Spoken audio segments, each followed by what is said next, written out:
Ladies and gentlemen, your favorite white colonizer, Zionist prince, coming to you live from the United States of America. I'm Tal, the Traveling Clat. Get your white colonizer merch down below in the description at thetravelingclat.com.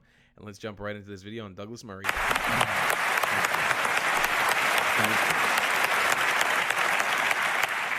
Well, thank you very much, Rudyard. It's a great pleasure to be back at the Monk debates. When I was last here a couple of years ago, I just returned from the front line of the war in Ukraine, where I was with the Ukrainian armed forces. And for most of the last 8 months, I've been in Israel and Gaza, following the war there as closely as I can.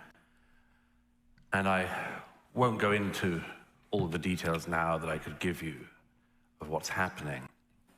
But I would just put it in perspective in this way, first of all. What happened on the 7th of October was not just a massive attack on innocent people inside Israel. It was the equivalent to about 6,000 Canadians being massacred and burned in their homes in one day. It was the equivalent of about 1,500 of your fellow Canadians being taken hostage. You know, you would have thought after an attack like the one that Hamas instigated, that started this terrible war, you would have thought that there would be some sympathy for the world, from the world. You might have thought the world would pay attention to the attack and at least pay attention to the people behind it. You might have expected, like me, that there might have been a worldwide opposition to the terrorists and rapists and murderers of Hamas. You might have thought there would be hatred around the world erupting at the government of Qatar and its mouthpiece, Al Jazeera, its funding of Hamas and its hosting of the leadership of Hamas in Qatar. You might have thought there'd have been an outpouring of rage at the Islamic Revolutionary Government in Tehran, but no.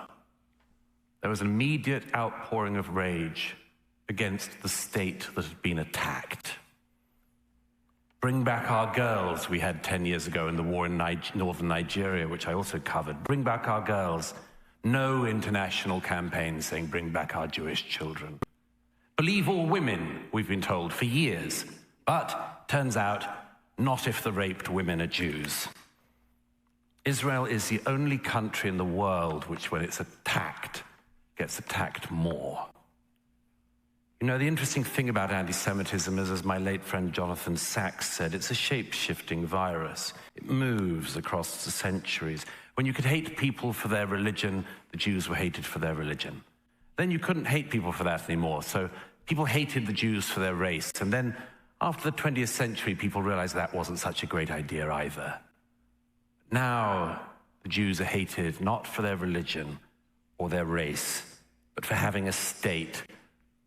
People around the world hate them so much for it that Israelis are attacked when they have hostages taken, and this is to remember the 100 hostages still in captivity in Gaza, who, if they were given back by Hamas today, the war would be over.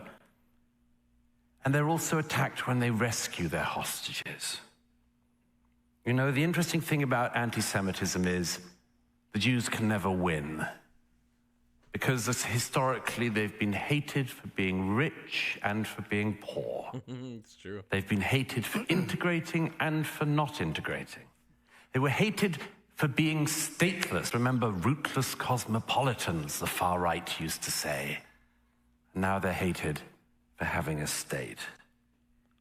Today, the only really acceptable form of anti-Semitism, aside from the sewers of the far right, the only real tolerated form of anti-Semitism is anti-Zionism. And Zionism, as we just heard, is simply the right of the Jews to self-determination in their historic homeland. That's all. Anti-Semitism, as we've also just heard, is double standards against Jewish people, or cruel and unfair treatment of people because they're Jews. This isn't very far away from home here. If this isn't anti-Semitism, can the audience here tell me why the following things have happened since October the 7th? Why in a Montreal suburb a synagogue should be firebombed, as happened in November? Why there should have been gunshots against the yeshiva Why in Toronto, a bookstore owned by a Jew should be attacked. Why a Molotov cocktail was thrown through a Jewish community center in Montreal. Why a Toronto Jewish deli in North York was firebombed.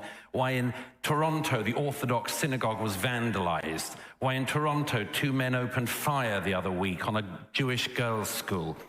If it isn't anti-Semitism, tell me why just a week ago pro-Hamas protesters tried to go through Jewish areas in this city shouting not just Allahu Akbar, but, and I quote, sorry for the language, fucking filthy fucking Zionist pigs, dirty Zionist rats. Have you heard that language before? Mm-hmm. The Jews have. Now look, if you are interested in this motion, just bear this in mind. It's not about Netanyahu, it's not about this war, it's about double standards, and one question hovers over it above all. The question of who would protect the Jews. Who would you trust to protect them? The Europeans? The Arab world? No. History shows only one people will protect the Jewish people. The Jewish people. That's what Zionism is. Thank you.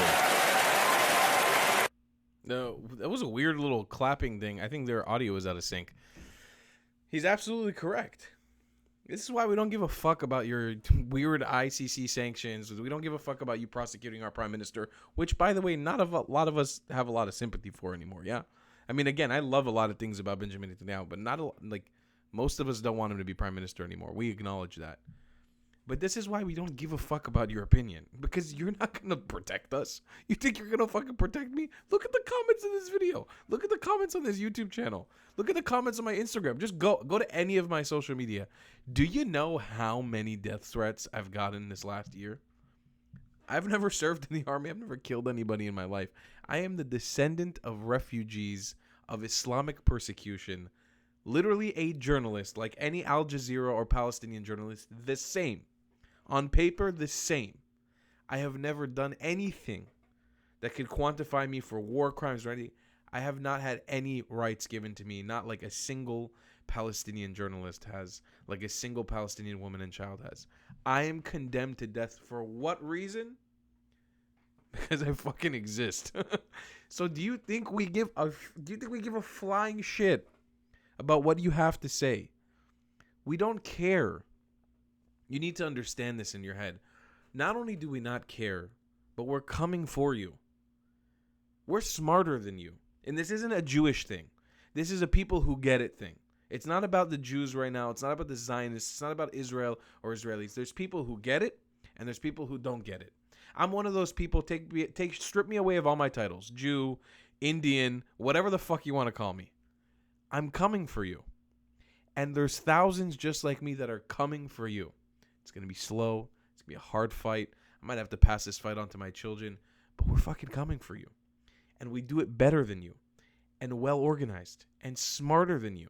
And while you're out in the streets waving a flag that stands for caliphates of a colonial project from Saudi Arabia, not the modern state, but the geographical area of the Arabian Peninsula, and while you're waving a kafia that was culturally appropriated from the people of Iraq by Palestinians, aimlessly, not even knowing what you're doing, I'm here researching, I'm here learning, and I'm teaching thousands of people online.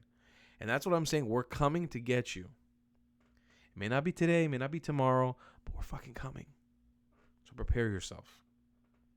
That's the power of being a Zionist prince, an evil Zionist white colonizer. You don't know what you started on October 7th. You fucked with a lot of people. A lot of people. And I start drawing the line when you start calling my grandmother, my sweet brown raisin of a grandma. Okay? That lady is darker than a raisin on a summer day. When you start calling her a white colonizer, y'all done fucked up. We don't fuck with Safta Miliam. This channel knows it. This community knows it. That's all I gotta say. I love you guys a long time. Please do consider supporting my YouTube channel by buying some white colonizer merch down below in the description at thetravelingclad.com. Support the channel on Patreon. Buy me a coffee. All the great stuff. And I'll see you in the next one. I love you a long time. Goodbye, Clyde.